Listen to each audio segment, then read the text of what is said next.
جمال الوجود بذكر الإله وتصفو الحياة. درس از کتاب فقه اکبر امام ابو حنیفه رحمه الله. درس 23 کارهای فوق‌العاده که دشمنان الله انجام می‌دهند چی نام دارند؟ به نام عزت پاک با عرض سلام و ادب و احترام. آن کارهای غیر چشم داشته که از جانب دشمنان خداوند سر میزند آن را استدراج گویند. در درس پیشتر ما گفته بودیم که معجزات از انبیا هست، کرامات از اولیا و اما کارهای خارق العادت که دشمنان خدا مثل ابلیس که زمان در مشرق است و زمان در مغرب و این چنین در باطن انسان بحر وسوسه انداختن و مثل فرعون که دریای نیل را به خواست خود جاری میکرد یا هنگام به قصرش وارد شدن قدمان اسبش با خواست او دراز و کوتاه، تیز و آهسته، پست و بلند میگشت و مثل دجال که یک انسان را میمیراند باز زنده میسازد و آینده نیز چنین عملهای خارق العادت روی خواهند داد. ما آنها را معجزه نمیگوییم، زیرا معجزه فقط خاص پیامبران است و کرامت هم نمیگوییم، زیرا کرامت خاص اولیا است که مؤمن و مسلمان و پرهیزگارند. اما کارهای غیر عادت اگر از شخصان خدا ناشناس هم سرزند هیچ تعجبی نداریم، زیرا دنیا برای خدا ارزش ندارد و به کسی چنین هنر خواهد میدهد.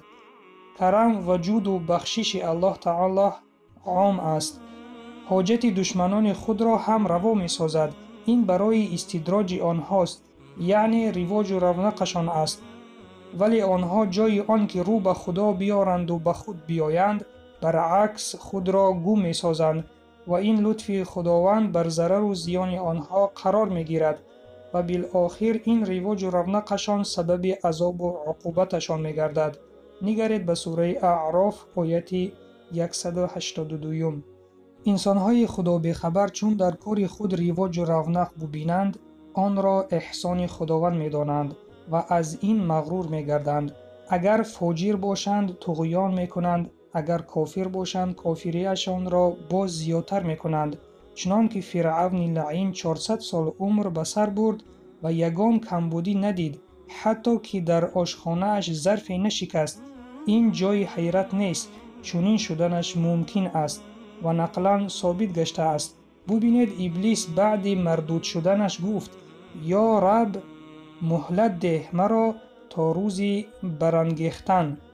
خداوند این را اجابت کرد و مهلت داد. نگرید به سوره حجر آیت 37. خلاصه کارهای خارق العادت که از انسانها سر میزند به 3 تقسیم می شوند. اگر از پیامبران سرزد این معجزه است و اگر از اولیا سرزد این کرامت است و اگر از دشمنان الله سرزد این استدراج است. با همین درس امروزه را به انجام می رسانیم. منتظر درس های آینده باشید و سلام بر آن شخصانی که راه هدایت را پیشه گرفتند.